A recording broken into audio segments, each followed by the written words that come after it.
sticks, they don't leave no mark. Look at me, but don't look me in the eye. I'm the king of the world. Here they come, here they come, here they come. Here they come, so clap your hands. Here they come.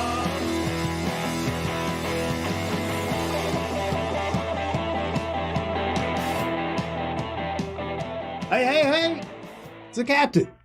How y'all doing? Doing okay? Hey, Kamarowski. Good to see you, man. This week, last weekend, we went and had a bit of a cabin con. You know, where you, bunch of fellas we got this big house out on the river and rented that thing. It had lots of decks and a couple of kitchens and a bunch of bathrooms. And anyway, we set up some gaming tables and everything. We had a really good time. A bunch of people hanging out there. We had some visitors during the day would come out and hang out a little bit with us as well. Met a lot of new people and spent a lot of time playing a lot of games. I got to play some Neuroshima with some people who had never played Neuroshima before. They really enjoyed it. A lot of those people were Magic the Gathering card players. So living in a house down by the river. Yeah. Yes. So anyway, it was a lot of fun. We had a good time. A lot of gameplays. I got to play a couple of new games, and I'm going to talk to you about those. But one of them is a 4X. It's the Silver River, and the other one is Tammany Hall, which is just an interesting game. I don't know any other game that's quite like it. It's weird. When you start to play it, you're like, I think I get the rules, but I don't know where this is going. And as you play it, things develop. But we'll talk about that a little bit later. Let's get into some Neuroshima, shall we?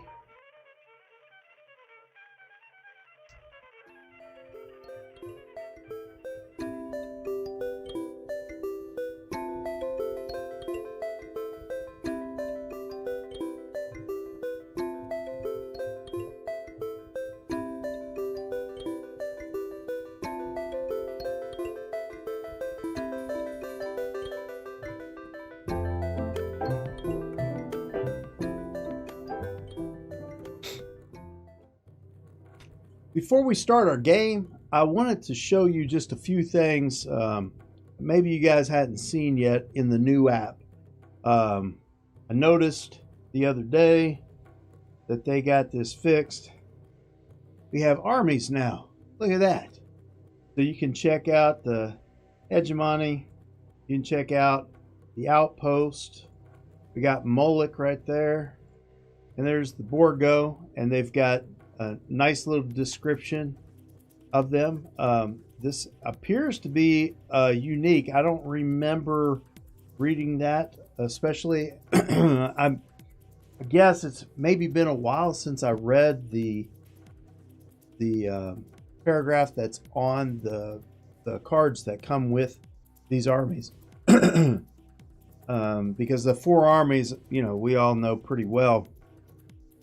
So haven't spent a lot of time looking at those. But not only do we have that, but we also have where you can press units, and you can go through each thing describing what it does. So pretty nifty. They're all right there. So this is all new, and I like how it works. It works really well. I like the fact that it's kind of you're not going in and looking at the tile, then having to come back out to look at the next tile. It's just simply the tiles are right here. You click on it, you can read about it, pretty nice. One of the discussions I saw in the chat on Discord was the idea of these symbols. You know, normally the triangles don't have a 2. It's usually in the original game, you basically would have 2 triangles sort of offset from one another to signify that it's got a 2 attack.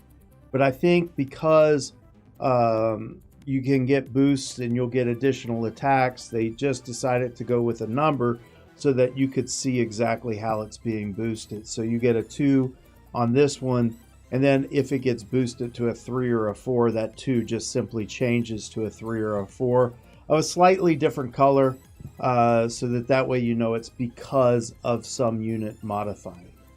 Which I think, for me, that seems to make a lot of sense. I know there's some purists that really want to have that look and feel of the board game, but I like the fact that the app can make this an easier experience, especially for new people or people who are practicing.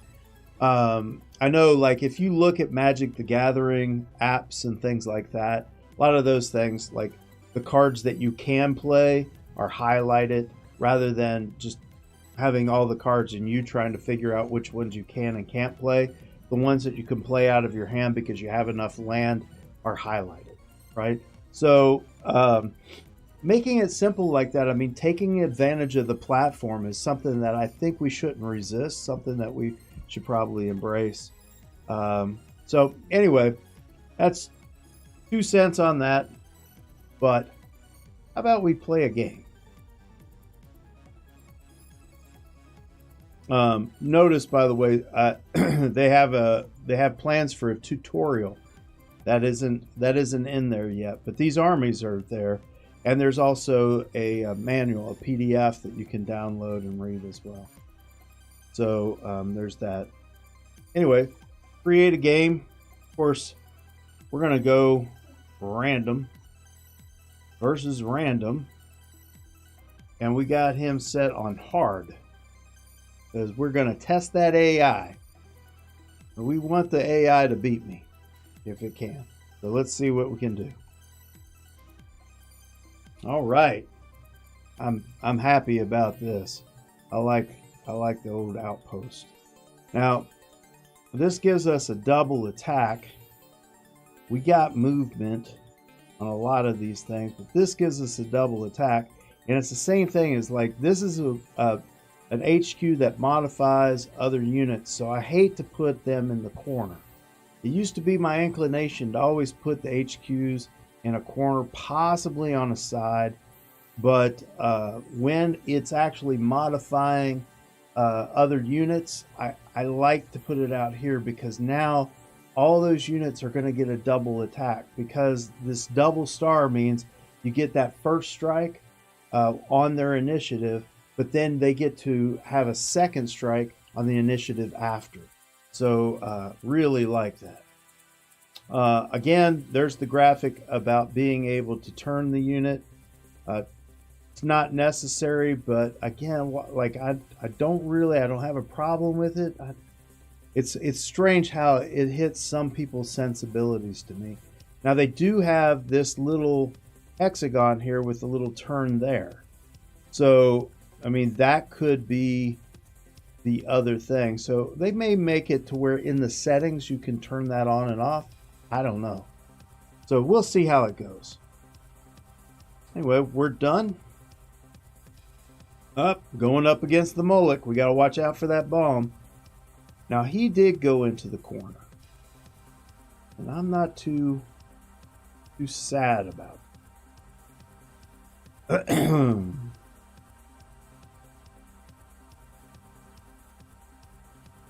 I think what I'll do is I'll put this guy right here, have him aim there. So now on a 2, he'll do 2 damage to this guy, and then he'll do 2 damage on a 1. So he gets a 2 initiative and a 1 initiative. And notice the blue on there is usually, the blue indicates a modifier on this new app.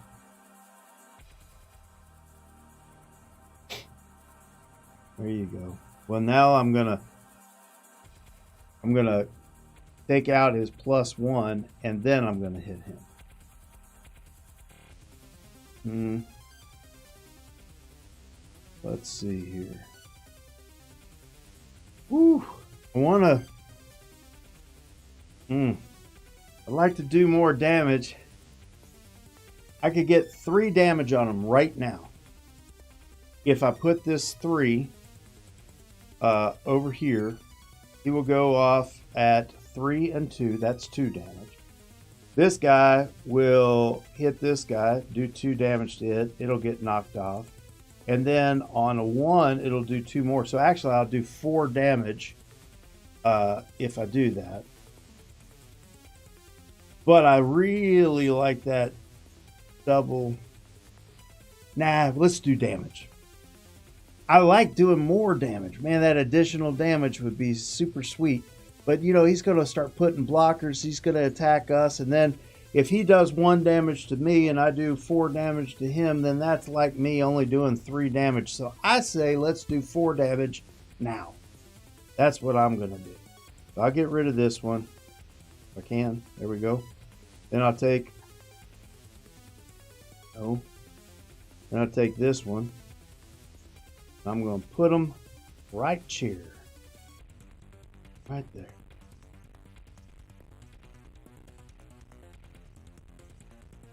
there. Last week I didn't like to do damage. Yeah, I don't know what was up with it. Here we go.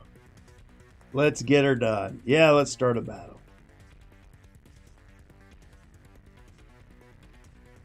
And there's a 2. And that guy goes off on a 2. And then we got number 1. Bam. There you go. 4 damage. And got rid of that blocking guy. So now let's see what he does. Put a big blocker there. That makes sense. All right. Now that guy is going to go off on a 3, which I do not like. But we do have this, so that'll be good. I'm going to do it this way.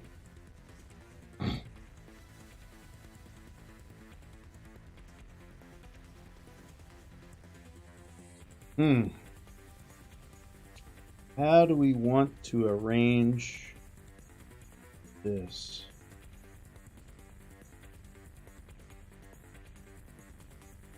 Well, he's got movement.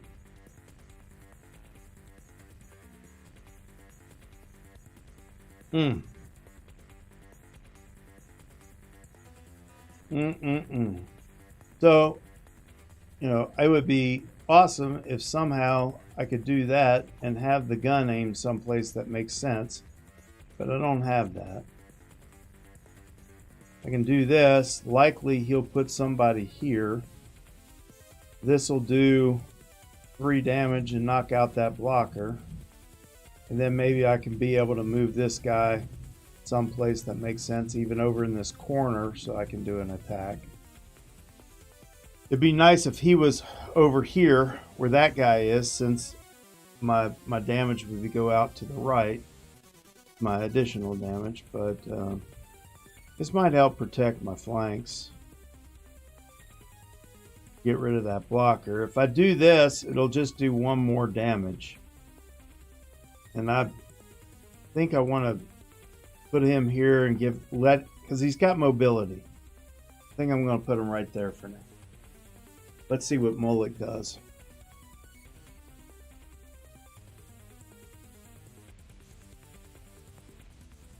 All right.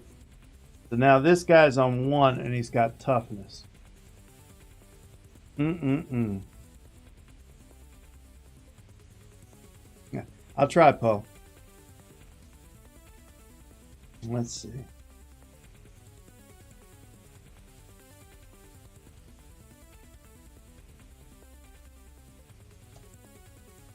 Well, I can get 2 movement.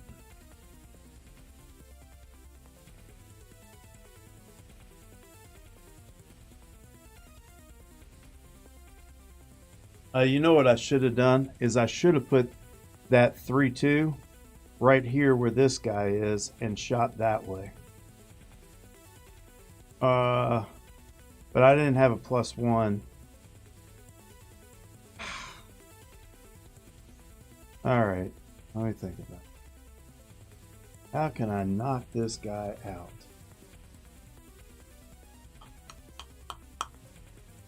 Well, I could turn this guy and have him shoot back here. That would do on a 3 and a 2. It would take him out.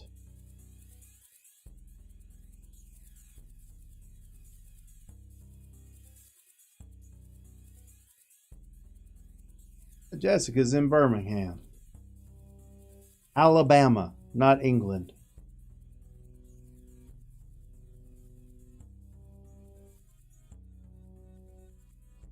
Yeah, that's what I think too. Use the 3 to kill the 1. And then that'll also help that 2 will be aimed up over there, right? So I think that makes a lot of sense. I might even pull the trigger on the battle.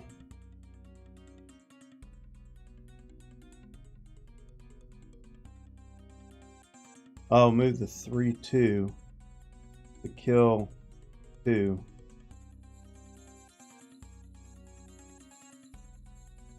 I don't know if I'm worried about him. I mean, yeah, it'll kill this guy, but oh, that's right. I do have a lot of movement.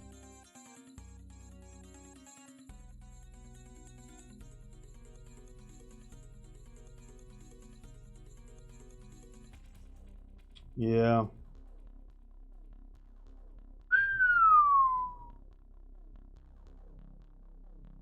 See, my inclination is to do this. Get rid of the movement. Take this guy and move him this way. That 2 will do damage to him. That 1 will kill him. Right? And then on a 2, on a 3, it'll hit this one, and on a 2, it'll hit that one and take him out. Now on a 2, this will shoot and do 1 damage to the base. This guy will kill this 1 guy. But I'm not too worried about that. Now this 3 is going to do damage to my 2-1, but I'll take the 1 damage to my base and heal this guy. And then I want to do more damage with this guy over here. So I'm thinking I can use him to take this guy out maybe. And the way to do that would be to aim it at his base. And this may be what you're talking about, Komorowski, now that I'm thinking through this. So I could just do something like that. And now I'm taking out this 2. Oh, but he's got armor. We'd have to put him here and aim across. Or back here and aim this way. Doesn't really matter. I'm trying to think what way I like the best. I think maybe this way.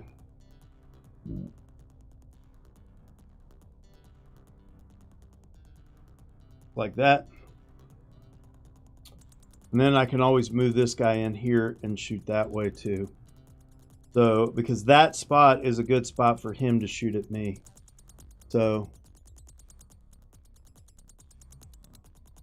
yeah. We're on the same track there, Komorowski. I think we're on it. So, all right, let's do a battle. Woo, start battle. Here's 3. There you go, 2 damage. Got that guy.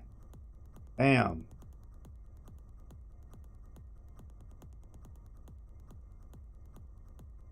Now I have to pick which one to save.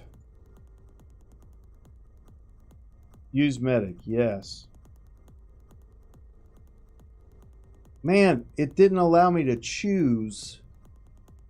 It took... That was interesting.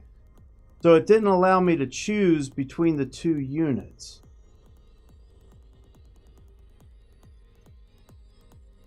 I don't know why it did that. it didn't allow me to choose between the two units with my medic. It happened on the same initiative. Two guys got hit on the same initiative. Normally, I would have said you can choose which one to get damaged, but the HQ was the only one that was highlighted. And it wouldn't allow me to highlight a different one. I clicked on it, it wouldn't do it. I clicked on the medic and boom, it healed the... So... Oh, maybe so. So it says, do you want to use the medic? And you say no, and then it goes to the other one. Yeah, it's weird, right? I haven't done that yet, I guess, where I had to choose a medic. I don't use medics that often. I meant to heal our other guy, obviously, so I can get more damage done, but anyway. Well, dadgummit.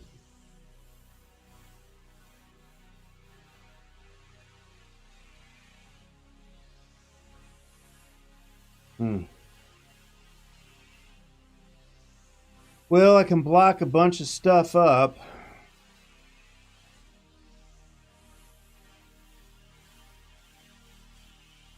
As long as the scoper is connected to the enemy module, the module. So he doesn't really have any modules. So, and I don't know if he's going to have any modules, right? And this gives him -1, which none of these have initiatives. So none of that really matters. Yeah.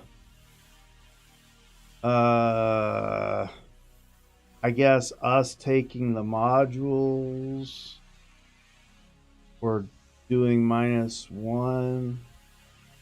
I could put it here to use as a blocker. I wonder, technically, enemy module, that module gives bonuses to output. And, okay. So I don't guess that the plus ranged would actually be applied to us because of this unit attached to his HQ. The -1's really not going to help, so I might as well just put this one. It doesn't really matter which one I put. Now I could put this over here and beat his butt on a 2, and then on a 3, this one would do nothing. Yeah, that's not really helping.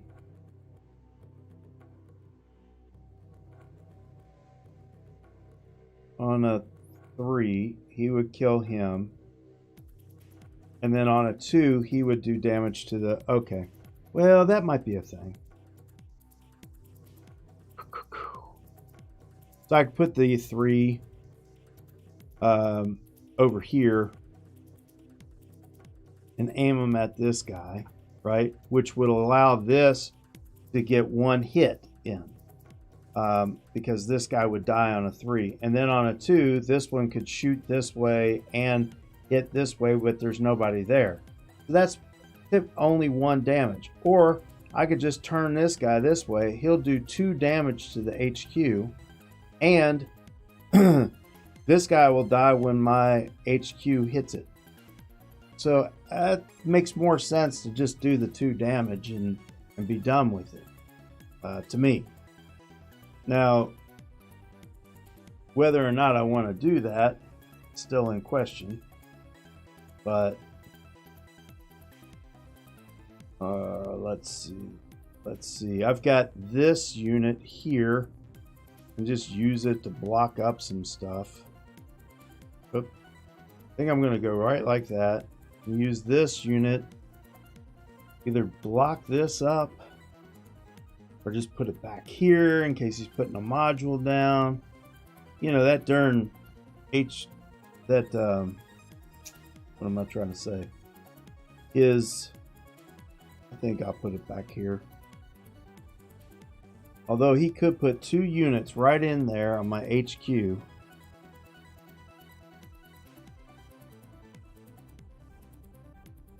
Nah, I'll put it here.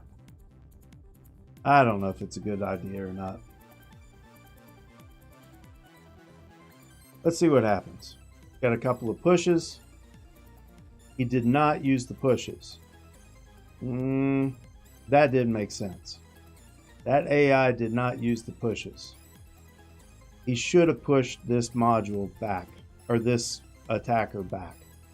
He put a push on his HQ and pushed him back. AI screwed up. So, duly noted. We got a double movement thing. That's nice. Oops, wrong thing. We need to get rid of one of these battles. We'll do, I don't know, we'll do this. And then we'll play this.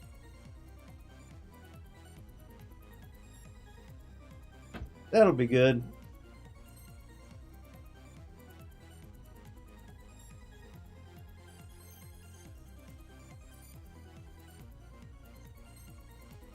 Now look at that.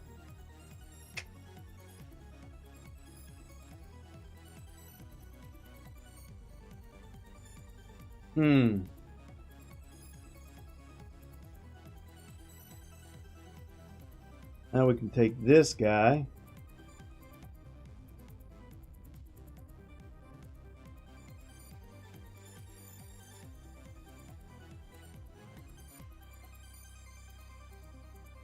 I'm trying to think how to utilize that too. Like I could just move him in here and have him do 2 damage. Hey Vader. Sailing holidays. Man, that's awesome.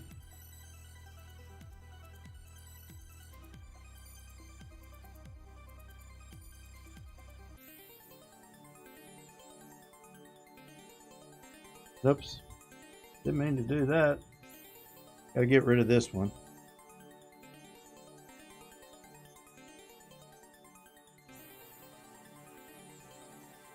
So my thing is if I do this, whoop, right?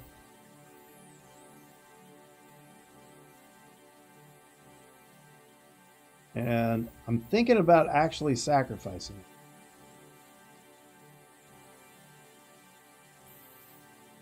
Like this. Just to get more damage, because that's 6 damage on him. I just want to devastate him, right? And then I take this guy and put him here. And he'll be able to go off on a 3 and a 2 as well. I feel that's pretty good. Like trying to just do as much damage to that base as possible. What's a sailing holiday, Vader? That's what I'm interested in. Where are you sailing at? Ooh, good. We got a movement. Let's see. Let's see.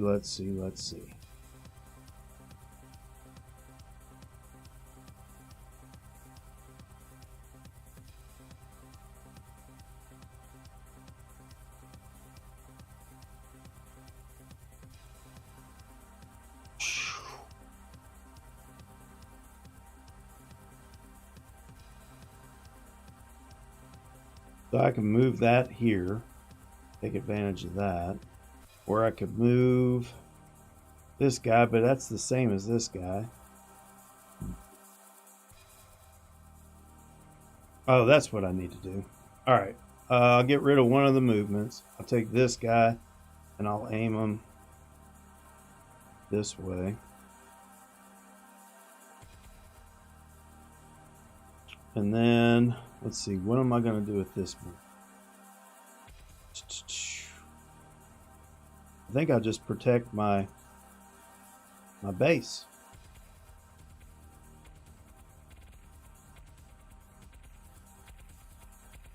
Let's see, that'd be on a 3. I need 3 hits. 1, 2. Well, here, well, let's do this.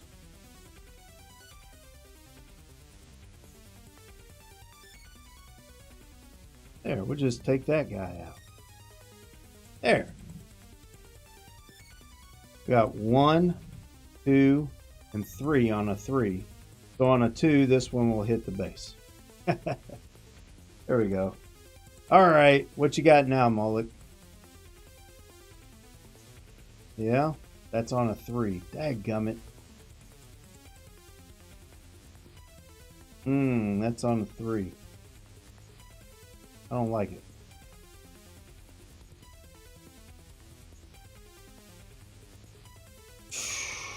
It's on a 2 and a 1.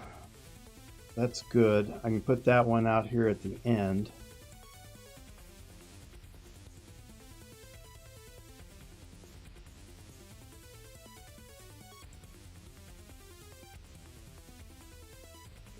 Now, this one here, oops.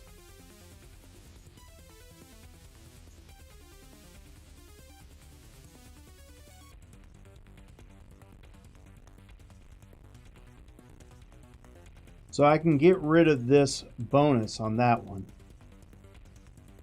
to where he only does 1 damage. Although I don't think I really give a damn. Honestly. I don't think I can.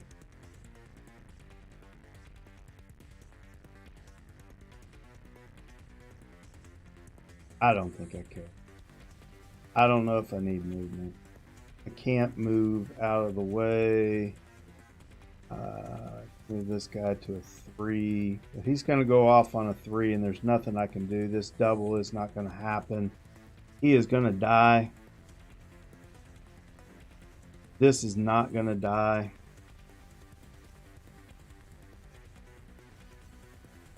Dadgummit, that's not going to die. Because it's going to be on a 3. This is going to do 1 damage. On a 3, this is going to do 1 damage. On a 3, this one will not do 1 damage.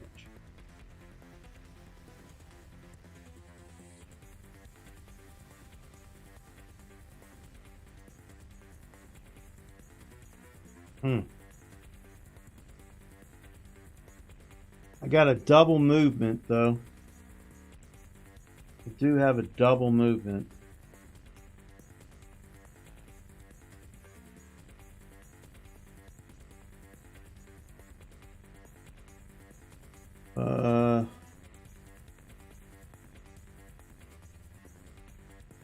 But it's just 1 unit moving at 2 spaces. Can't think of a great use of that.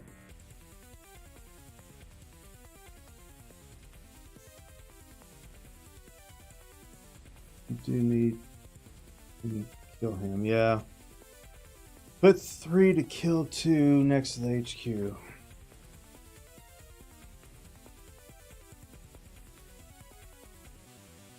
Yeah.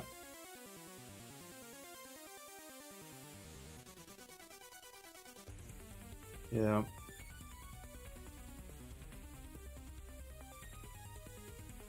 There's not a lot I can do. I can't save.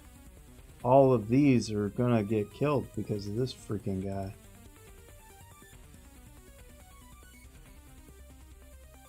Dadgummit. Nothing I can do. Alright, well, whatever. I'm gonna get rid of this. I'm gonna put this guy back here. Because eventually, he's gonna kick butt. And then I'm going to put this guy right here. Take out that. Now, the only thing about that is this here. So, yeah. I might want to rethink that. We're definitely putting this guy here. The 3 needs to kill that 2. That's going to help a lot.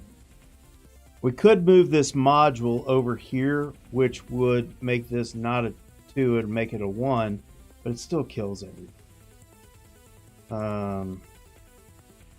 Then I hate this because that's where he can go to beat people up. I don't want him to. That doesn't help me though. This helps me. All right, we're gonna go this way. All right, Moloch.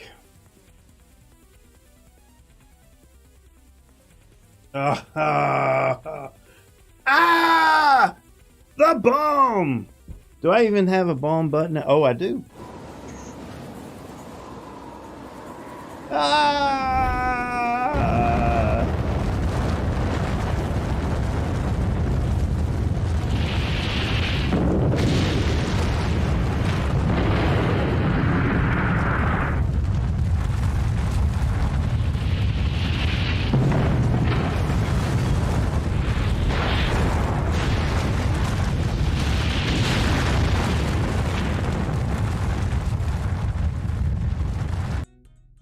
gum mullet.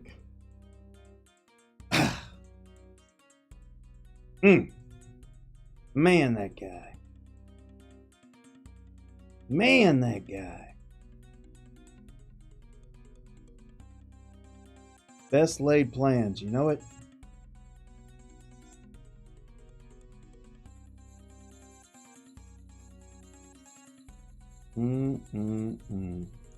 Three hits this guy.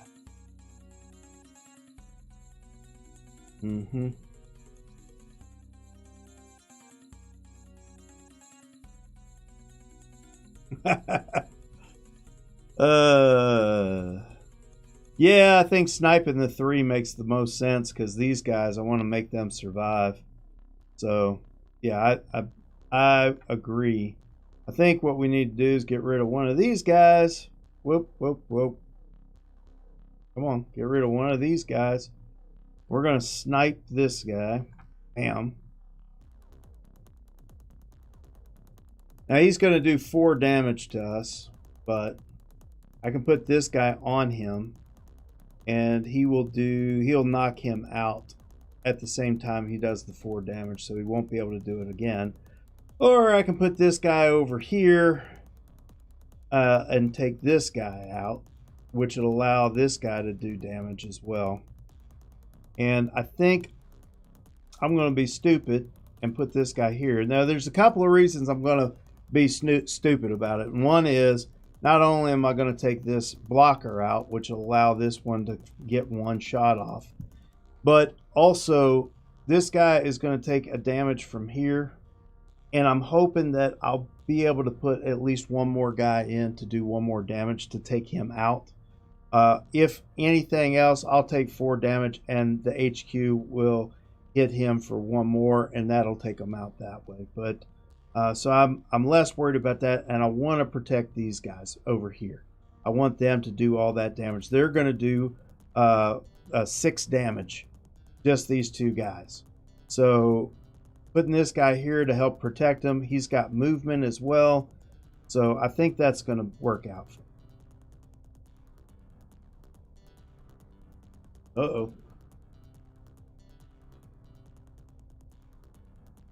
Let's see what we got now. So this guy's going to take him out. That's all right. He's going to do 2 damage to us. This guy's going to, that's going to be 4. Oh man, that's 6, 7, 8, 9, 10. It's going to do 10 damage to it. I got movement.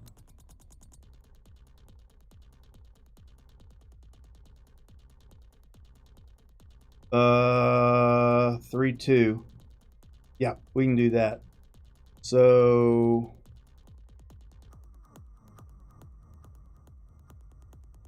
I'm going to get rid of one of these movements. I'm going to put this plus modifier here. That'll make him 3 and 2. So he'll take out that. Hold on a second. Is that right? He'll take out this. But that'll just make him a 1 on a 2. I'll just make him a 1 on a 2, which will still hit him. It'll do 1 less damage to us.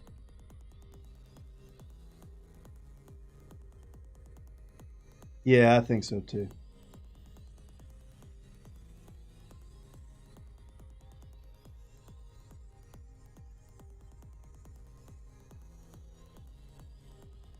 All right, what I really want to do is I want to move this 3 over to here and shoot at that guy. Oh, now I got it. What if I did this? What if I took this guy? What if I took this guy, moved him here, right? He would go off on a 3 and a 2, so I could take that guy out. Or I could take this guy out, which is probably better. Because, let me just look at how this looks. And then I take this, and I do this, and I move it here. Right? So then that way, both of these get the boost from this thing. this shot will kill him on a 3. Oh, no. We probably want to take this guy. No, because this is not going to kill him.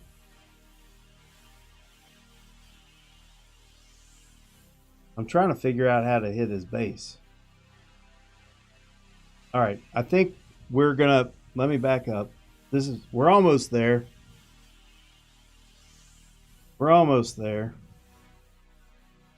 So now my decision really is, do I want to aim this guy at him and take him out before he does any damage to my base and not worry so much about that guy? On a 2, he'll hit here. On a 1, I'll take him out. He'll do 1 damage to me. This guy will do 1 damage to me. No, 2 damage. 3 damage. Yep. I think that's fine. I think if I... Yep. I think if I just take this guy and move him straight like this, and then I move this way.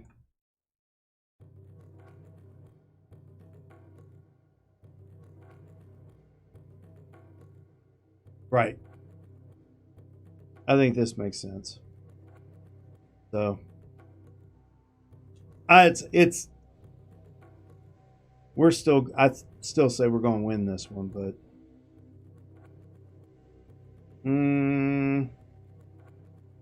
I need to move. This guy's going to do 1 damage here. This guy on a 2 is going to go here and here.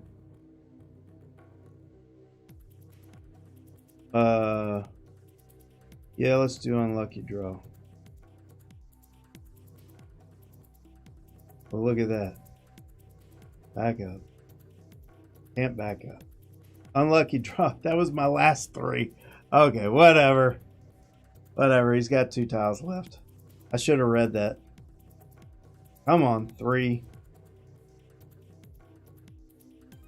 There you go.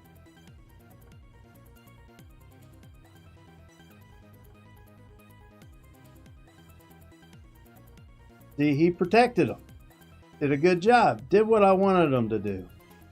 Got 1 damage there. That's all right. There you go. And shoots that guy. How about that? It's all right.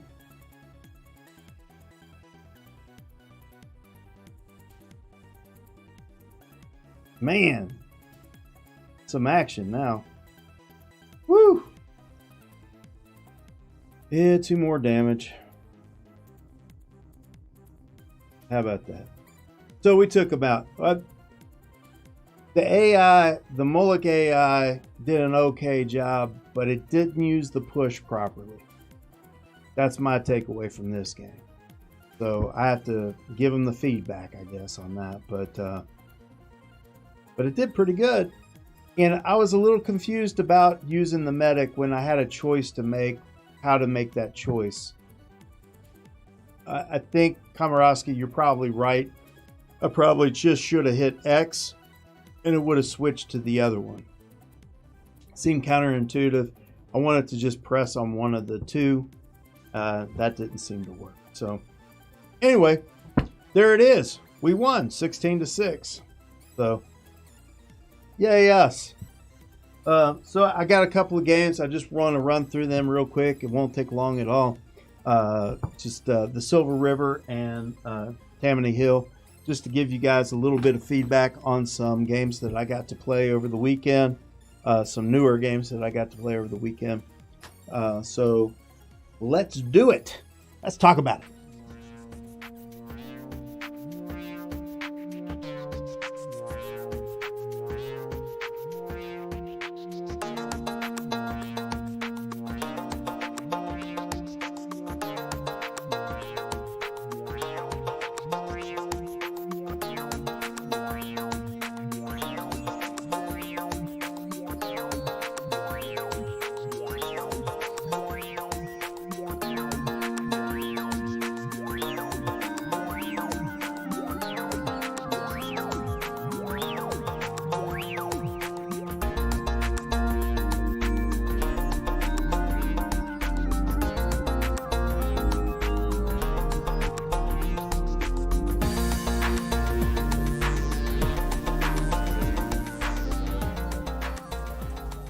Now listen here, Komorowski.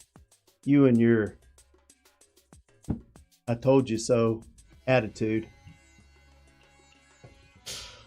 Yeah. Doing damage always helps. It's always best to do damage. This is Neuroshima is an aggro sport, right? We have to be as aggressive as possible. That's always the case, right?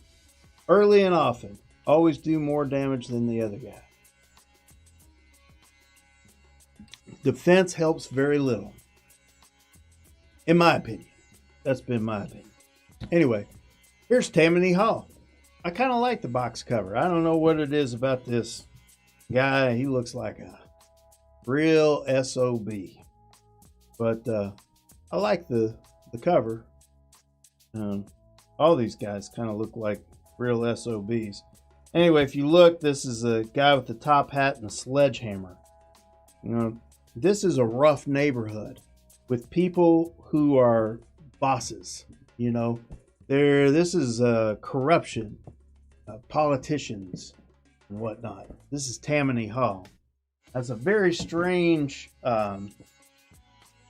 set of rules that get you there. And the rules are pretty easy to follow. I really like how the rule book is made.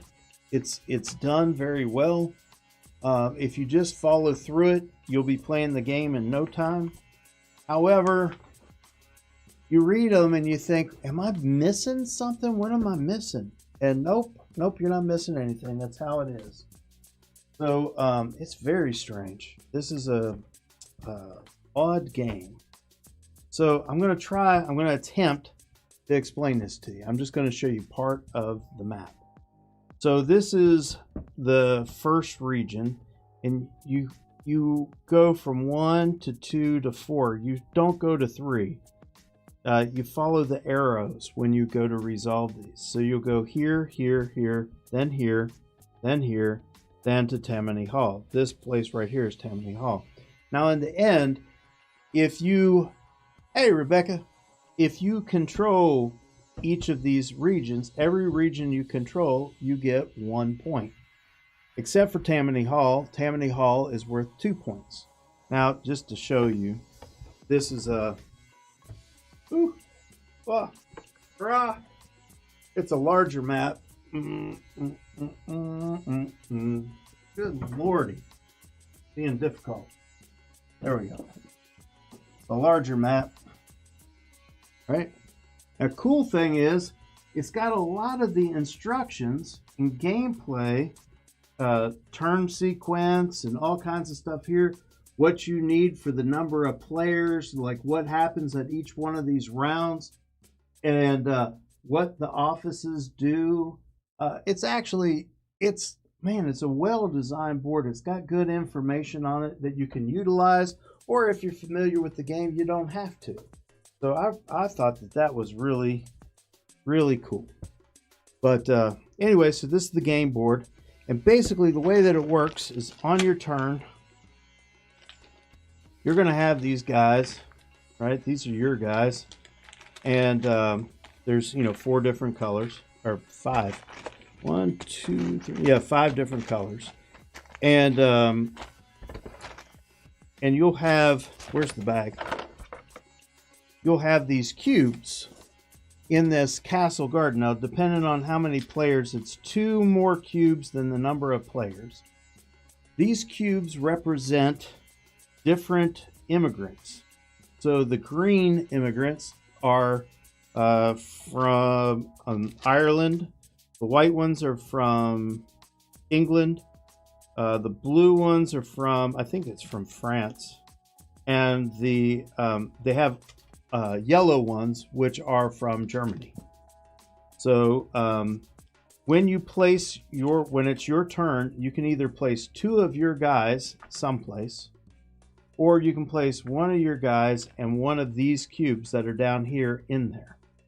Now, when you place 1 of the cubes in there, what you're doing is you're actually helping to settle immigrants into that region. And because you help them settle into that region, they give you 1 favor of their color. So now you've got a green favor. right, in that area. Now, if on my next turn, if I were to do the same thing, except now I put this guy here and I say like put that guy there, right? Then I get another green favor, right? And basically what I've done is I've become the Irish king because I've got a lot of Irish in my regions. And it could have been that this was, one of these was already in that region because every region starts out with one immigrant cube on each of them, so that each region is a particular ethnicity or culture. And so then you start settling other immigrants. So if I've got a lot of green favors in my hand, I might want to try to move some green immigrants into other areas so that way I can use these to modify what's going on here. Now, to kind of put that in context, what's going to happen is you might have this guy in this region and maybe that in there. Well, now I could have these favors in my hand and the other guy could have, I don't know, these favors in his hand. All right. Well, here's the deal. He gets one vote for that guy, and I have one vote for that guy. And then I can use green or white favors to increase my vote. So right now we're tied for controlling that region. So it's a voting situation. So every 4 years we go through, we take turns, and every 4th year we take a vote. And now we're up against each other. Well, he wouldn't be able to vote because he's only got blue. So I know that I just have to beat him by 1. So I could use my green or my white, right? Well, now if I'm going to face somebody else, whatever, in this next region, and there's only green in there, I might want to save my green. So what I'll do is I'll put my white in on this one, which will give me 2 votes to his 1, which means he loses. He'll leave there, and now I am in control of 2 Irish and 1 English. At the end, we'll see who has the most Irish in their region, who has the most English, Germans, and Italians. And for having those leaders, you'll get 3 favors for each one that you let in, so that the next season, next term, if you will, the term is 4 turns, you'll be able to vote using those extra favors. So also, if you have the most regions, you get to be, at the end of the voting, if you have the most regions, you get to be the mayor, which gives you 3 more victory points. So you get 1 victory point for every region you have, 2 for Tammany Hall. And then if you have the most, you get 3 victory points. It seems like it's rewarding all the good stuff, right? All the like, oh, you're winning, so you get to win more. That's how it feels. But then you've got these other modifiers, and the mayor has to hand these out.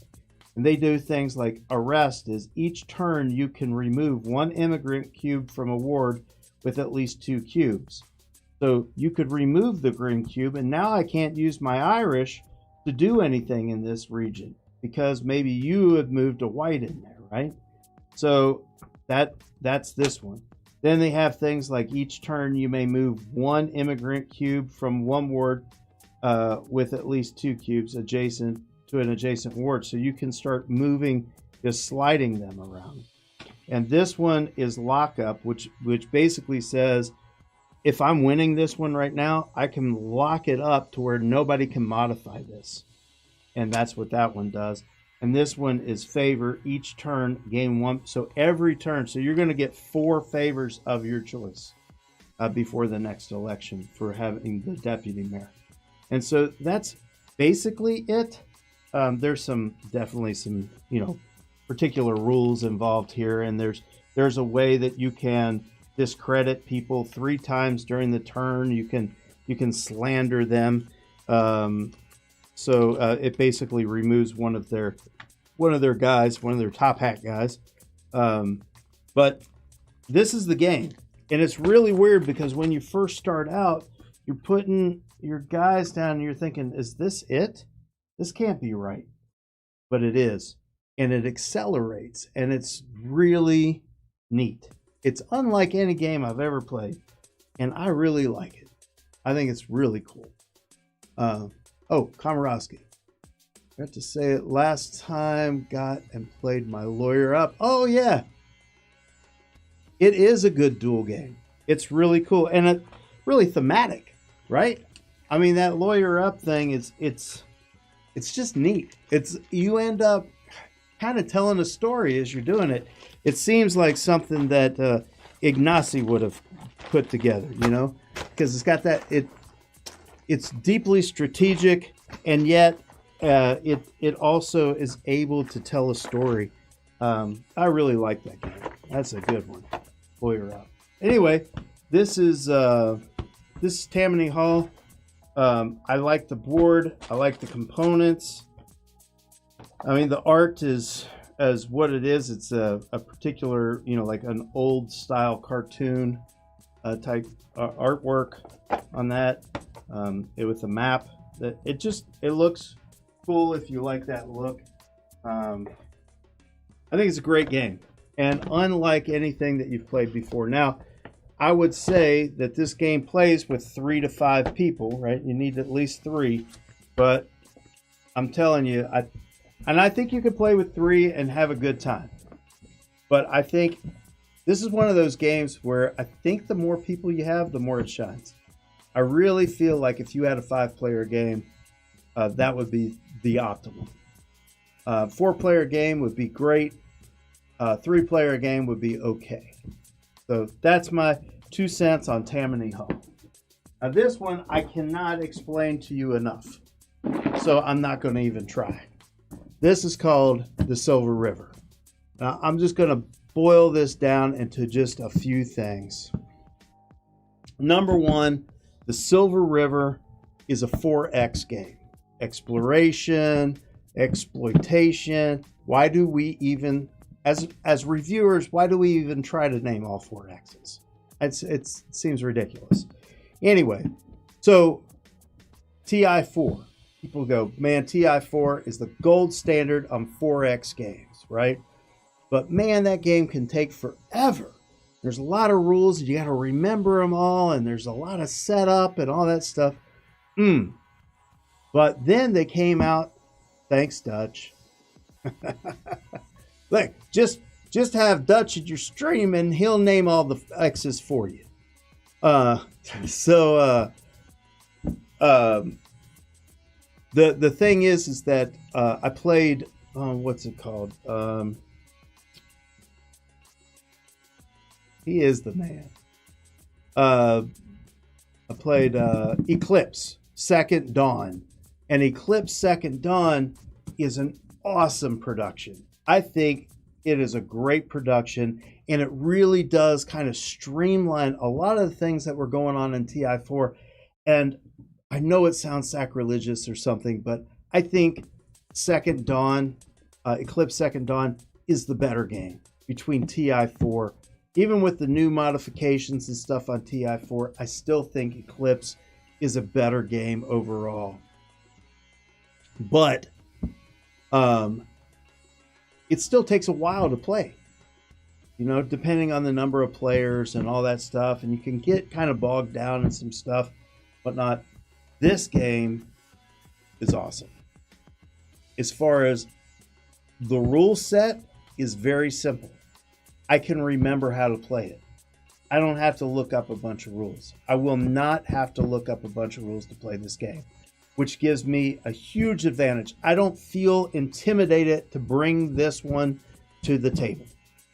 I think a year from now, I'll be able to bring it to the table. The rule set is that simple, okay? So that's number 1. Number 2, it has a limited amount of time that it plays, and the more you know how to play the game, if everybody knows how to play the game, the faster this game is going to go. So, it may take 2 hours. It may take 2 hours. It could take longer if you're struggling, if you playing with a lot of new players. You can see right here it says 90 to 140 minutes. I think that's about right. There you go, Dutch. That's it, right? Teaching it, what a pain. This one is very easy to teach. And what's cool about it, one of the mechanisms, and I guess I'll have to show you this mechanism. It's very simple though. Let me find it. Here it is. So you're going to have a bunch of cubes, and they're going to be your resources. And the resources are based on the populations that you have or the trade that you're doing. And you'll get the raw production from those resources. That's step one. Step two is you've got a little cover that goes over the top of this, and you'll be able to move those resources around to either do political actions, technology actions, military actions, or civilization actions. And you put cubes on all those spaces. Now, when it's your turn, after you do production and you do the administrative of putting those out, then when it's your turn, you can spend all the cubes in any one of these 4 areas. However, on the military one, that's how you move your ships. When you go to move your ships, you can only move 1 ship. So that means you're going to spend 1 cube, move 1 ship, and then you can explore there, you can fight there, you can populate there. But one thing that you can't do is move a second ship in.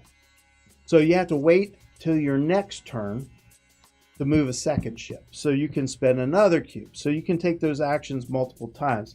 There's this really strange mechanism that says if you pass early, in other words, you spend your cubes and you're done before everybody else, if you pass early, then you get to go up on a resource track, which gives you resources for the next round and also victory points for the end of the game. So the earlier you pass, the more you go up on these other tracks. There's another board with tracks that people go up on as they pass.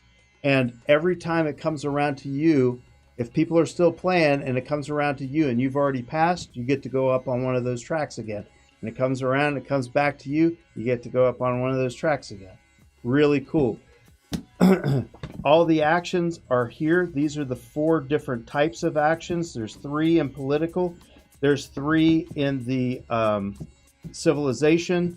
There are 2 in the military, and there is just 1 for technology, which is research. The research doesn't have a tree. It's got cards, and you have to follow the cards in certain order. So level 1, level 2, level 3. You can't do a level 3 if you don't have a level 2. You have to build a level 2 first. And you've got options. So you just look at the cards to decide which one you're going to build. So that's a cool mechanism. The other thing that it has is when you do an exploration, you take an explore card, and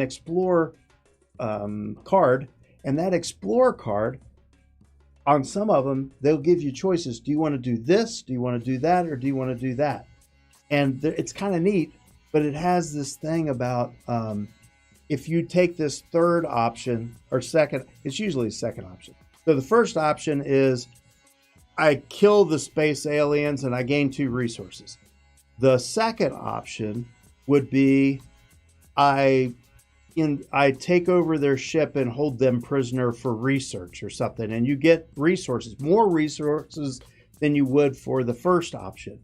But it'll say put in side adventure or whatever into the deck and shuffle it, just like Robinson Crusoe, where these things that you've done can come back and haunt you. But it's done on a separate card. So you don't know what that separate card is, and somebody else will grab the card and put it in the deck and mix it up, right? So that's kind of a cool mechanism. And those things can come back and haunt you. And then the third option might be where you can take those aliens and help them get back home. And so it'll say take them to, I don't know, an uncharted planet or something. So you take them there and boom, you get victory points for having helped them on their journey. So it's pretty neat because it's got some depth of story and stuff, that discovery, that exploration, while you're not turning over tiles to see what's on that tile because the board is just laid out in front of you. It is what it is. but you don't know what's on that planet. And this is how you do that. You could explore. So that's pretty neat. So that's it in a nutshell. I don't like the production, unfortunately. The very few things that they have, what do you say, models, whatever, plastic pieces, are these. This is the worst looking alien. I don't know what it is. A lizard sheep. I don't know. It's terrible. How about this guy? With the gun on top of his head. It's just kind of ridiculous. This is the best looking one. I don't know. So, and then everything else is just thin cardboard. The cards are fine. The cards are fine. But if it would have been a better production, and then there's no, place to put anything or anything like that. And I don't know. I didn't care for the production quality. I think it could have been better for sure.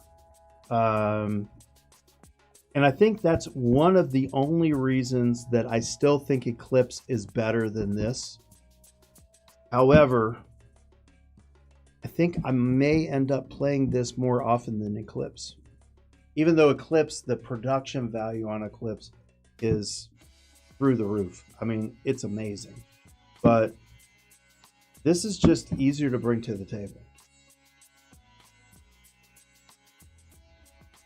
Yeah, like a general space fantasy of 80s and 90s, right? This is like cheap graphics and that kind of stuff, right? It's like some B movie, right? That's kind of what it feels like. Anyway, so that's my Silver River. I like this game. Not quite as much as Eclipse, but I still think that this is going to have a place in my collection because this is a 4X game that I can bring to people and actually have them play. Because I think the rules are simple enough for me to explain and to get moving on that. So,